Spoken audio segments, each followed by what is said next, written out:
Farrell on it again. Deep one around the back. Quinn aside. There is the breakthrough goal. It's Andrew Quinn. The underdogs bare their teeth and show their fight in this cup final. Drogheda United strike first.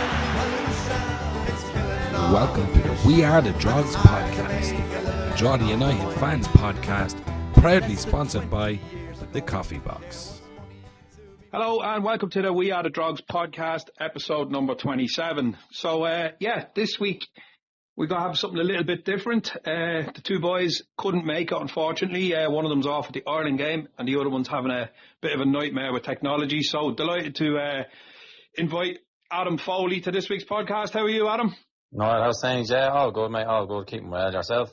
Yeah, not about it. Apologies for all the technical messing about. We seem to be having a lot of difficulty with the app today. I don't know what the crack is, but thanks for taking the time and the effort. I know you're a busy man. Yeah, no hassle at all. No, looking forward to it.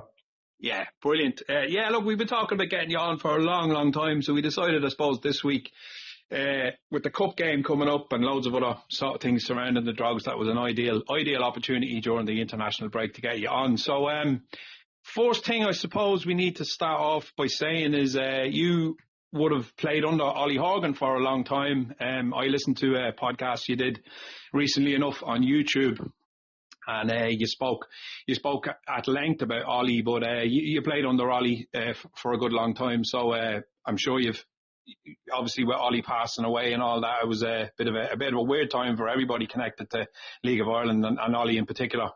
Yeah, it was.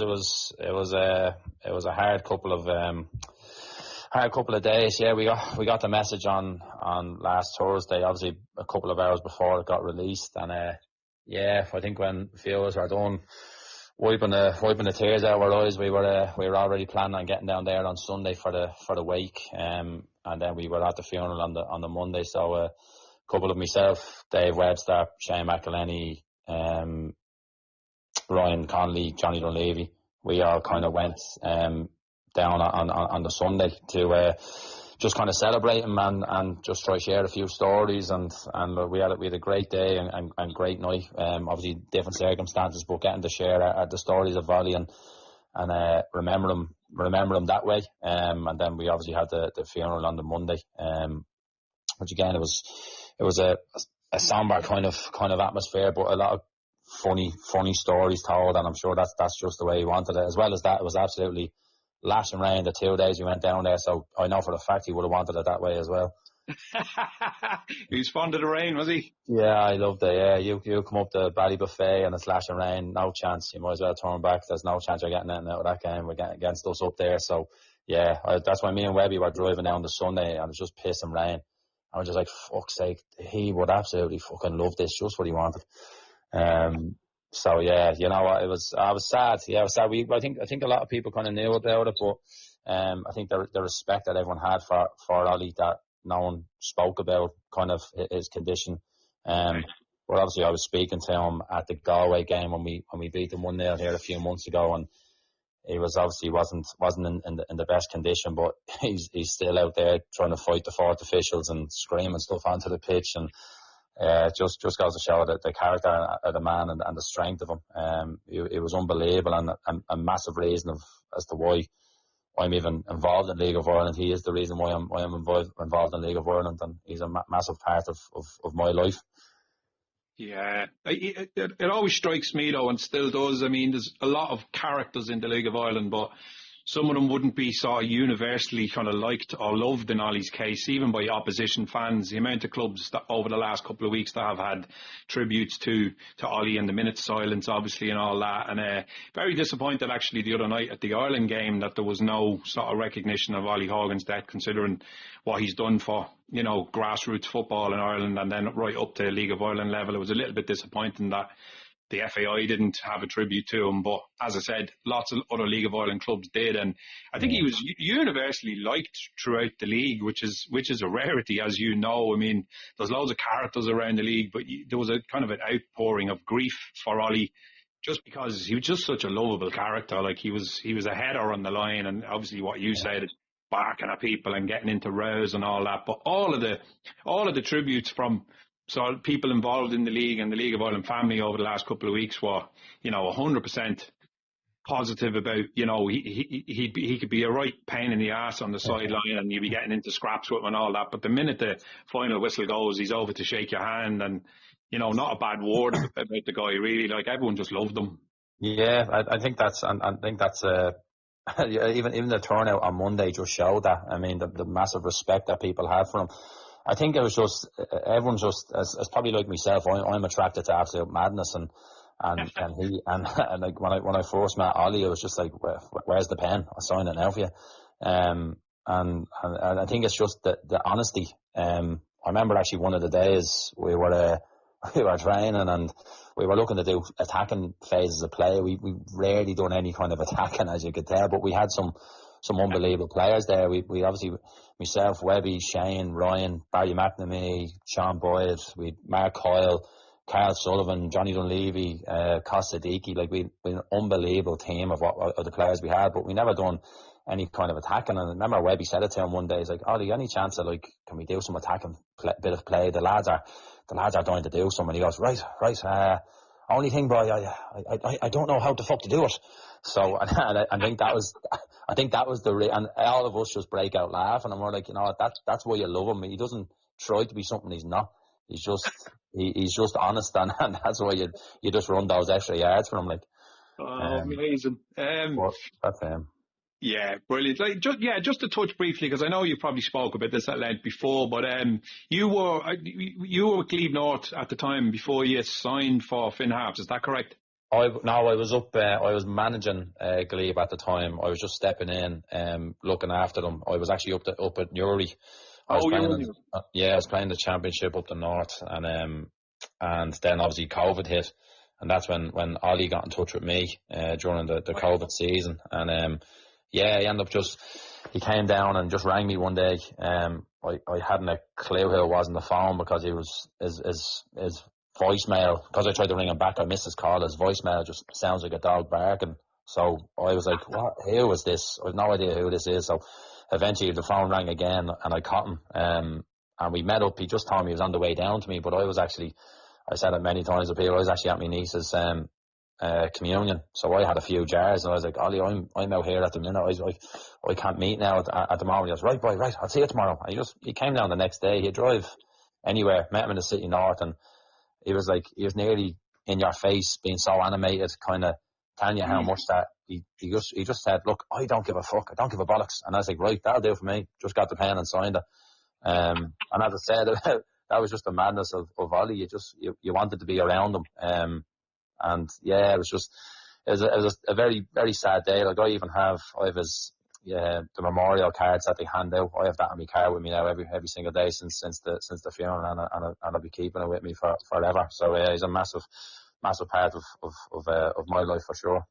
Oh wow, yeah, that kind of drives it home a little bit more. It's very personal for you. So yeah, sorry for your loss. I'm kind of treating it as he was a character to a lot of us that really didn't know the man, but obviously you did. You would have got to know him fairly well, I'd imagine. But yeah, look, just the other thing about him before we kind of move on is just his reputation was unbelievable for the amount of miles he would travel around the country and show up at, like, crazy games that you just would not expect him to show up at. I think it was Johnny Dunleavy told a story recently on one of the podcasts about they played a behind closed door game, and there was a kind of there was a silhouette of somebody stood under a tree. So Johnny said to one of the other lads, kick the ball up that way and take a walk up and let me know who's above, So turns out, lo and behold, it was Ollie in a behind closed doors game. And then somebody else told a story about him going to like three League of Ireland games in one day in Dublin. Like, there was 3 different kickoffs, 3 Dublin clubs, and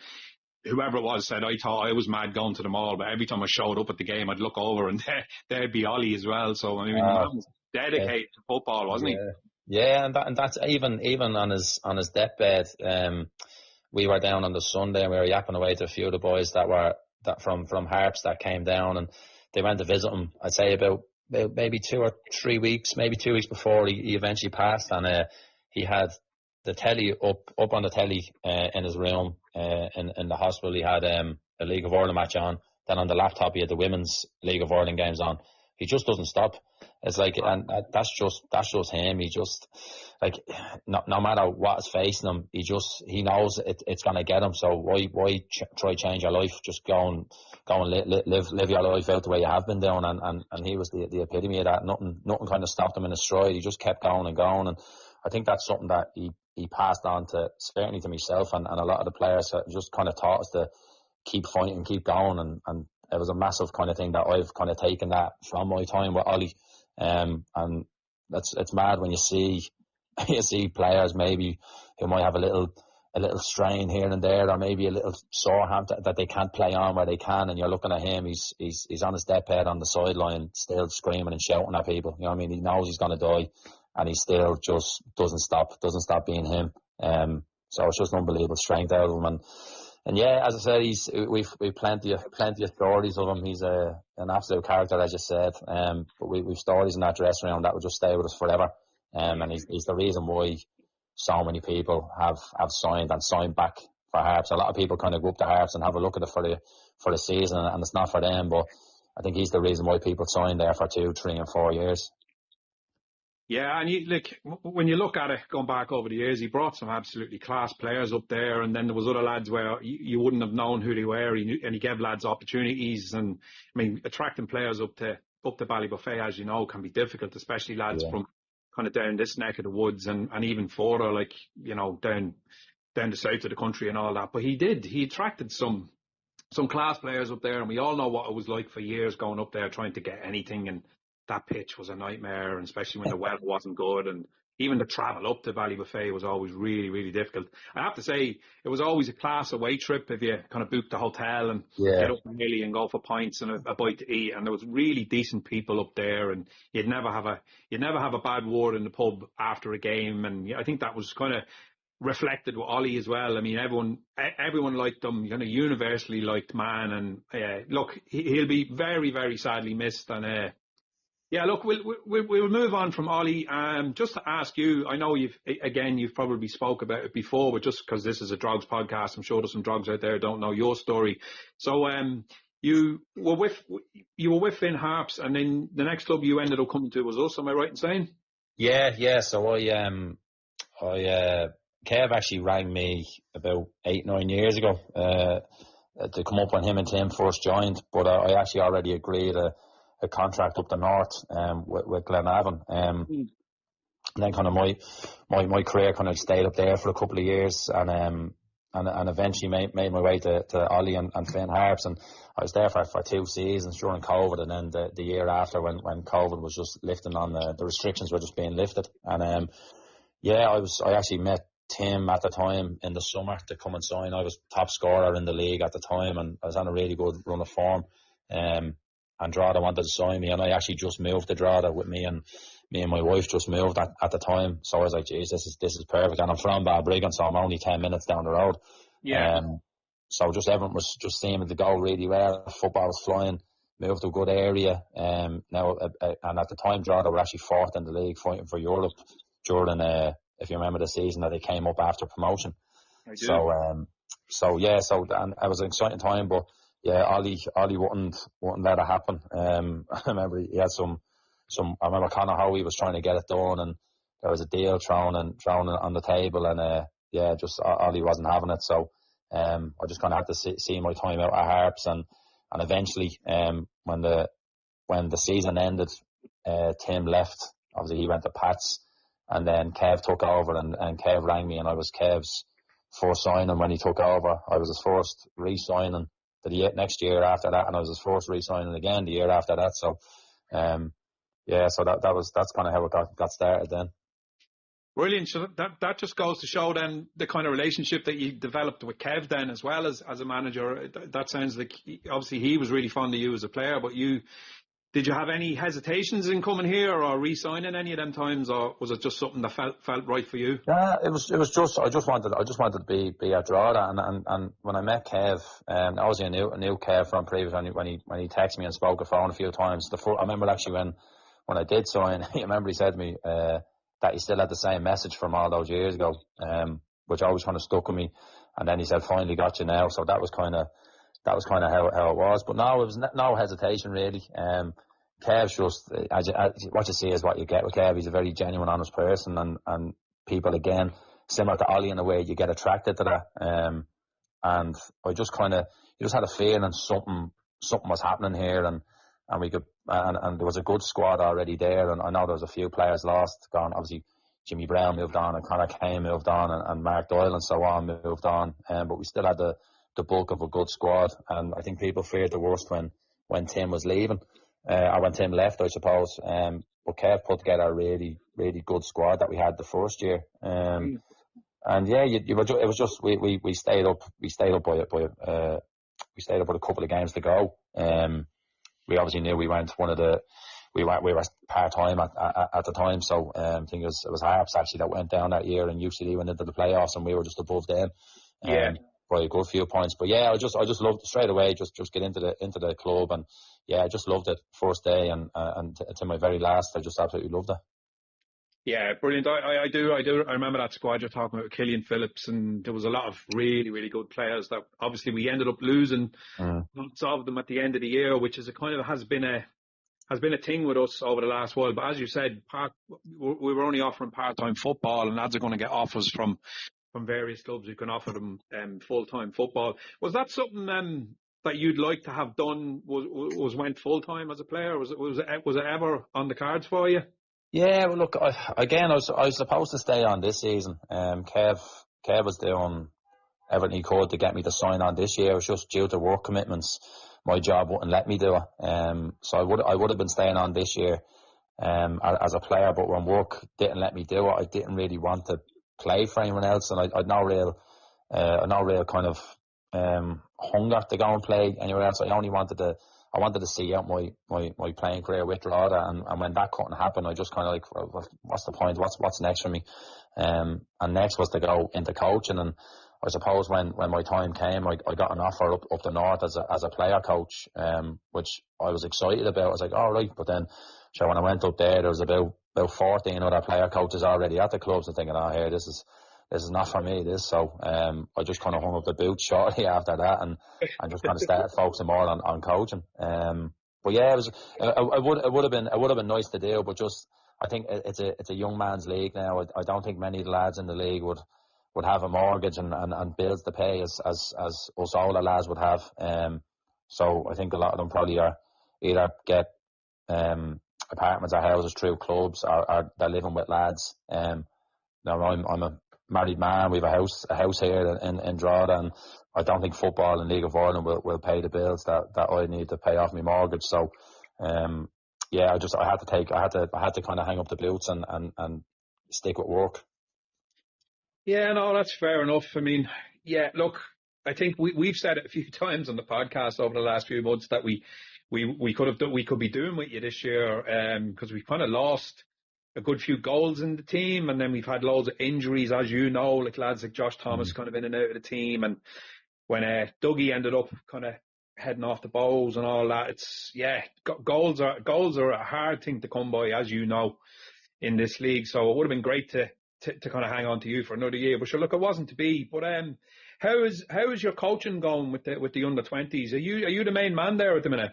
Yeah, I'm the manager. Yeah, so it's going well. We're actually, if we win on Saturday, we top the group with 3 games to spare. So we're doing well. We haven't, like, in fairness, it's a different 20s team than what it was last year. It's a lot younger, and now we're playing the same system as the first team, which is probably the way it should have always been, in my opinion. So I think we put the right structures in place at the 20s. So when basically during my time, we would have had a lot of lads coming up from the 19s who would have been at the time, and none of them were at the races, absolutely none of them. And then we had the 20s, and again, none were at the races. But yeah, when they were playing a different system, they weren't used to the training that we do. So I've kind of gone down there with the coaches that I have beside me, and we put the right kind of structure in place to replicate a first team environment. And it's just to help the players that when Kev and Dara do need them to step up and go up, that they're not too overwhelmed by what's expected of them, bar the intensity does go up tenfold. But yeah, it's going well. It is going well. We as you said, you're seeing on Friday just gone, we'd 4 lads playing from the 20s.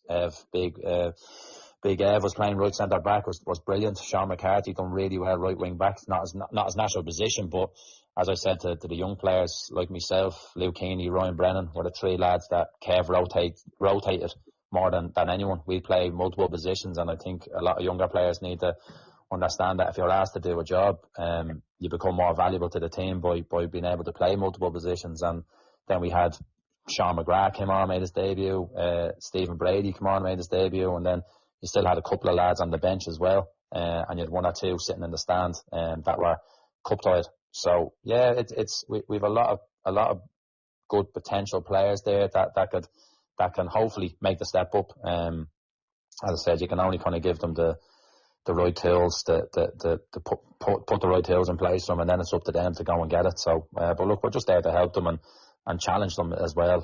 As it's not an easy profession to have. So it is tough, but look, I suppose that's why we're there to help them.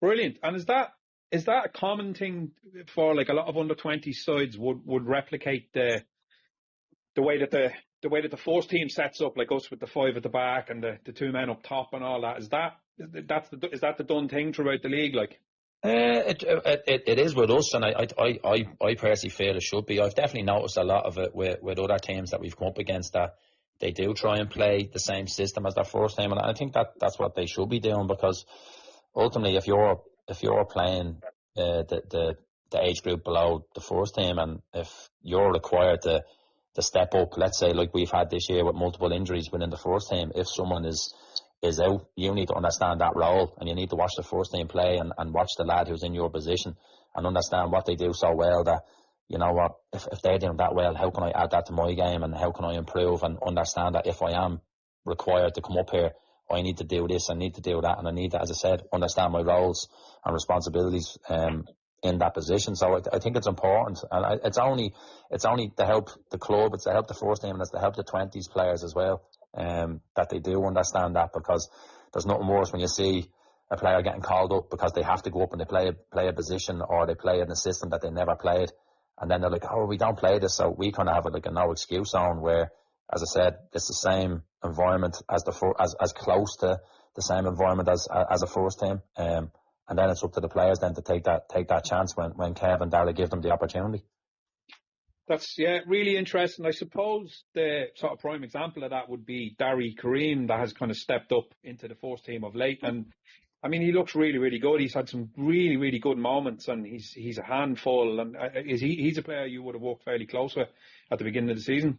I would have came in halfway through the group phase, so I would have came in about April, the start of April, and Darry was already up training with the first team. But I know Darry from about 3 years now. He actually came away on a tour with us. I was coaching with MPA. It's a Maximum Performance Academy, and it's actually where I got Warren Davis out of.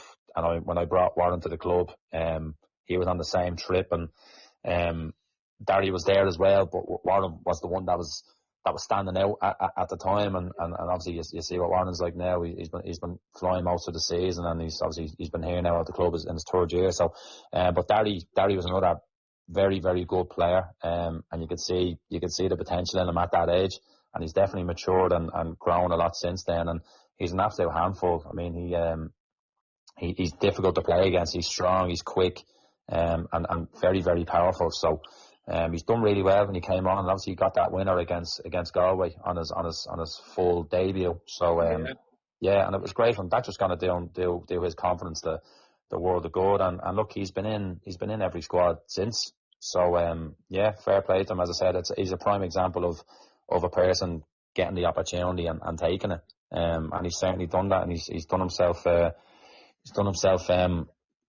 really, really, really, really well to be in that environment and stay in that environment, you know. Yeah, absolutely. I did hear Kev saying a few weeks ago, or it could have been a month or two ago, it was one of his, I think it was a post match, and he said that he had to have a good word in his ear about the kind of step up and what he needed to do as a player and all that. You mentioned it earlier on, like the step up is really big from under 20s level to sort of first team. Is it like, how drastic is that step up? Like, It is huge. I mean, even talking to some of the boys after the game on Friday, and we always kind of we have a chat with them after, what do you think? And they just see the ball speed.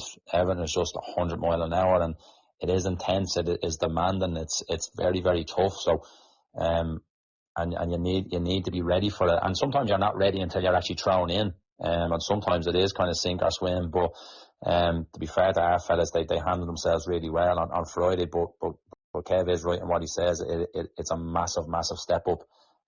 It's the same as from the first division to the Premier Division. It's a massive, massive step up. And look at that seems that step, from what it looks like with all the first team, all the Premier Division teams being full time, that step up is going to get bigger and bigger again. So yeah, it is tough. But as I said, you can only try and put the right stuff in place to help the lads understand that. And being in and around the first team will definitely help these lads understand that a lot more. Brilliant. And just from the point of view of being like a very recent player, but an ex-player nonetheless, like I'm sure you miss game day, and you miss kind of lining out, and you miss that kind of a buzz of playing first team football. But like, does being a coach of the under-20s kind of make up for it in any way, or would you still love to be out there doing it? I'd still love to be out there doing it, yeah. Yeah, no, I just love when I was playing with Drogheda. It was just, as I said, it's a different, like Friday, my routine on Friday, like it's just complete, like it's just going down and watching the lads now, and just not being kind of in the dressing room, or not being around the lads Monday to Friday like we were, and then the odd day on the weekend. Yeah, it was a tough period to try and step away from, and your whole routine, as I said, is up in the air. So it was very strange, because I've never had that before. I've always had something to look forward to, and coaching does come into it, and coaching is there to try and, like, again, I've always wanted to go into coaching. I've always wanted to be a coach and a manager, and see where that gets me. But I don't think it can replace playing the game. There's nothing better than playing at home and playing in front of a couple of thousand people, and you score a goal, or you win a game, or you have a certain moment. And I mean, nothing can replace that feeling.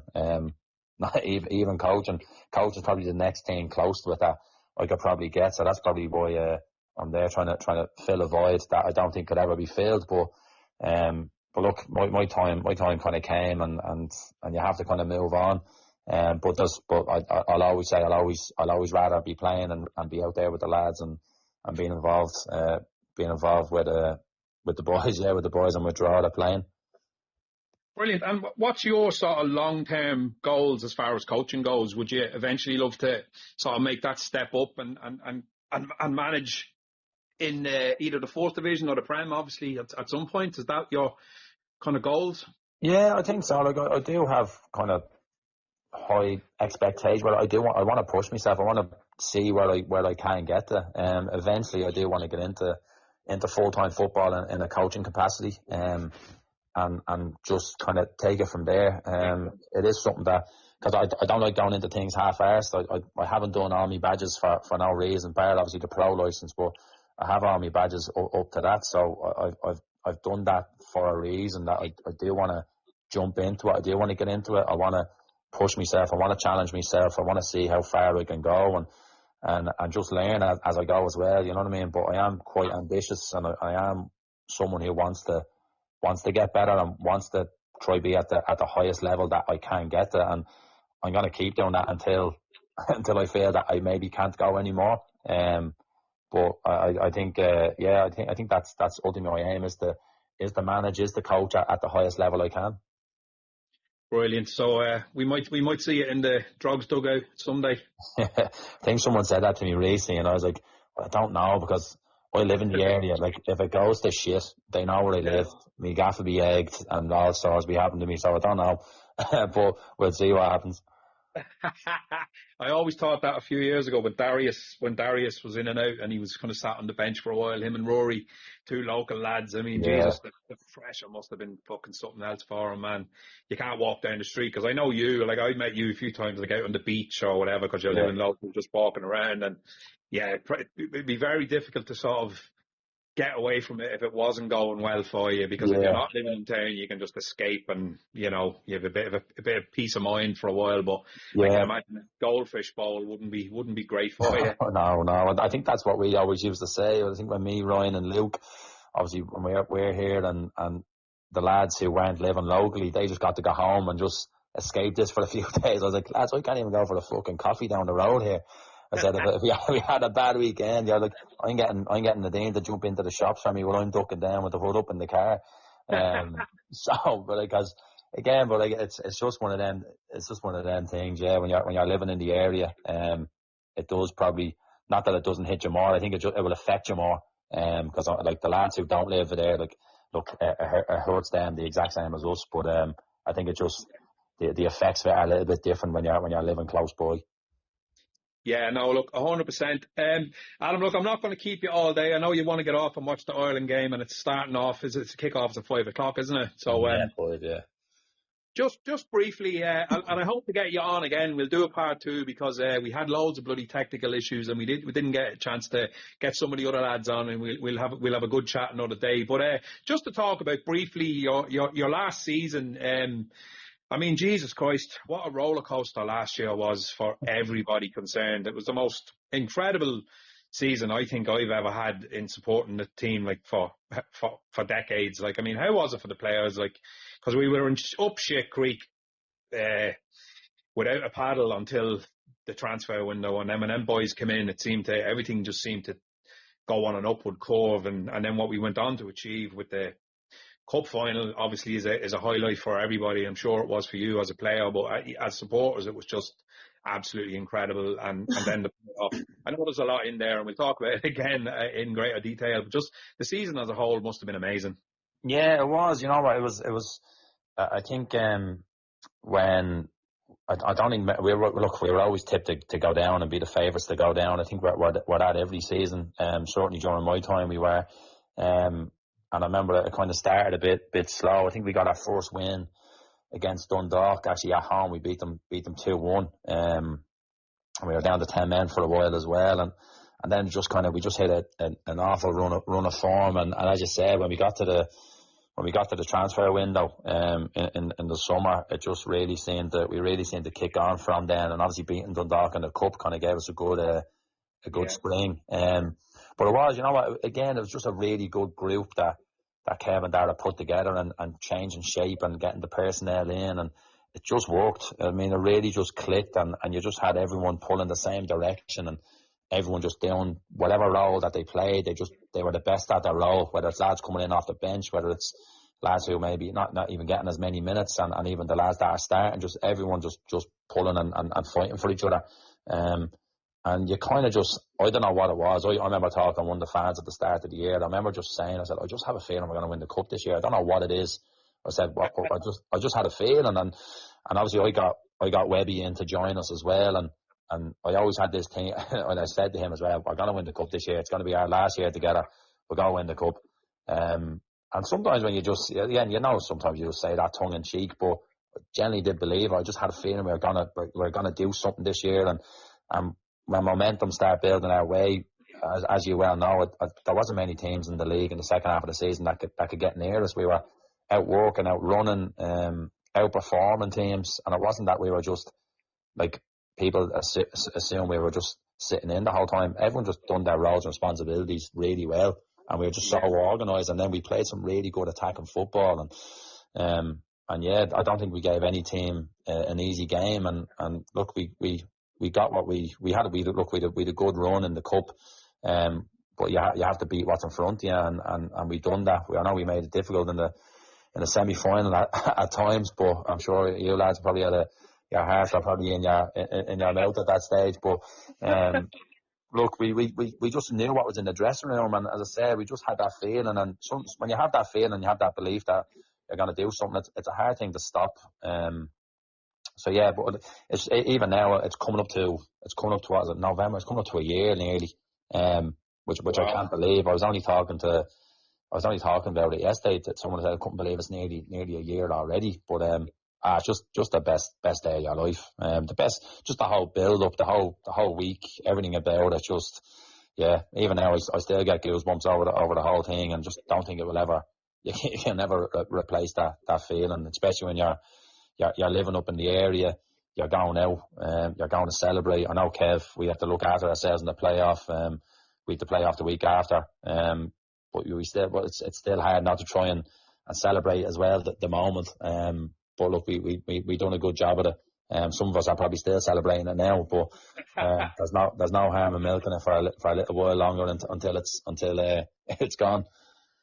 Oh look, no, we'll be milking that forever, and I would as well if I was you. So, that's just it's you just you don't achieve that every day, and I'm sure for a lot of the lads in that squad it was probably the first trophy that you've won, a major trophy or whatever. I'm sure you've all won things at underage and all that, but it was absolutely incredible, and the heartbreak for us in the last cup final against Sligo when we were robbed that day, and it was just.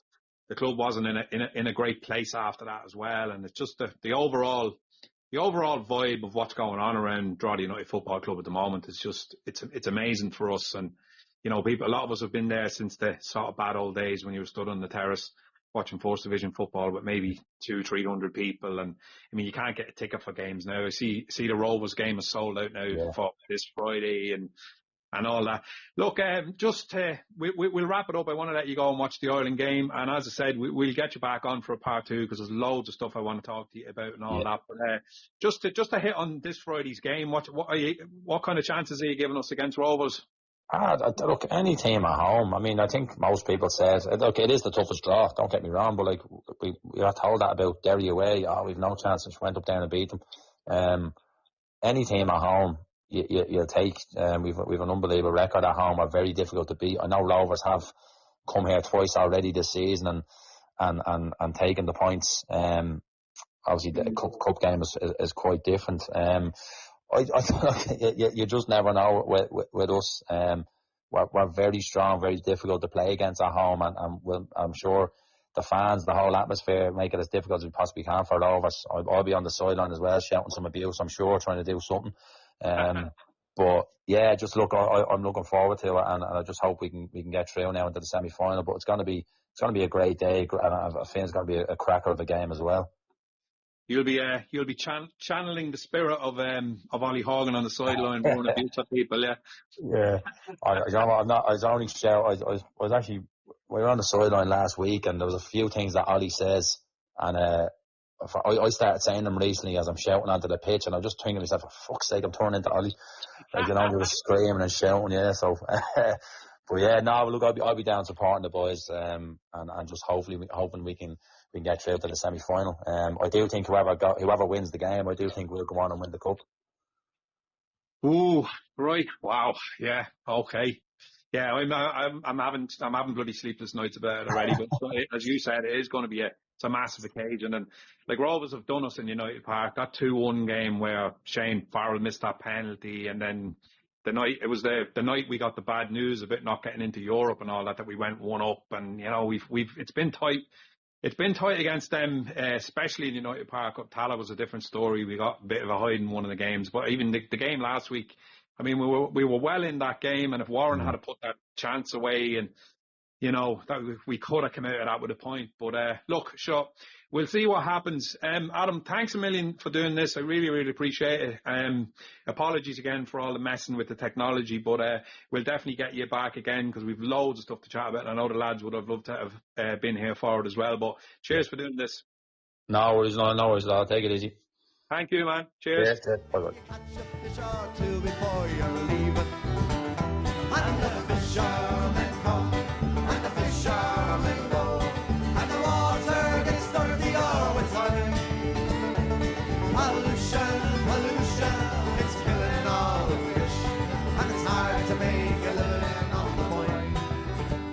Less than 20 years ago